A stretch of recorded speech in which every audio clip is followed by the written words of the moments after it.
Hello again. One of the things which all of us in Britain and the United States have been conditioned to accept is that tolerance is an unalloyed good, something which we should embrace at all times and under any circumstances. Is that a good thing though? Always a good thing? Okay, a man moves in next door to me and he is a Hindu who worships various different gods. Well, that's fine. It's nothing to me. I'm happy to be tolerant and accepting of his belief system. The following year, a man comes to live in the neighbourhood who thinks that he should be able to marry a girl barely past puberty. I still feel obliged to exercise tolerance and tell myself that he comes from a different culture and that I must not judge him by my own Judeo-Christian standards. I must be open-minded. Next week, an Aztec arrives in town who feels that he should be able to sacrifice people to the sun god by ripping their hearts out of their chests. Well, that's his culture, I suppose. I'd best not disapprove in case I appear to be prejudiced or even racist.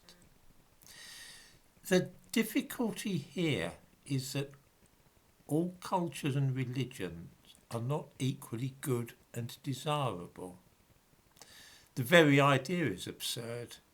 Is a culture which values the rule of law and the presumption of innocence better than one which throws people into prison for no reason other than that they have offended the police or government? I think so. Is a culture which respects the rights of women equally with those of men good? Yes, it is. It's better than one where women are treated as second-class citizens, certainly.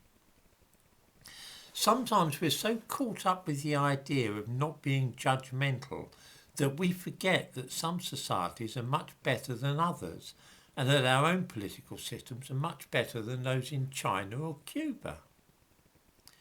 In Britain, social workers often overlook the fact that members of some minority group beat their children. They say, and I have actually heard this, oh, it's part of their culture. Girls not allowed to do physical exercise at school? Oh, it's their religion. Gypsy families, you don't send girls to school at all after the age of 11? That's their traditions. I could give dozens of examples of this. As it happens, I think that the British and American traditions are a damn sight better than those in Vietnam, say, or the Congo.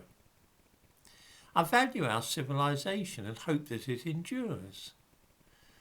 If it is to last, though, and not to go the same way as that of Rome, then we have to be prepared to stand up for it and defend it against those who would like to see it destroyed. I think that our tolerance has become something of a liability, in that we feel guilty these days about shouting too loudly about the virtues of Western culture. Perhaps it is time to decide what we will tolerate and what we will not. In other words, how far we are prepared to go in order to accommodate the wishes and desires of those opposed to our way of life. The hour is getting very late, and if we're not careful, by the time we do stand up and call a halt to some of the more pernicious things which we have respected, we may find that our own culture has suffered irreversible harm.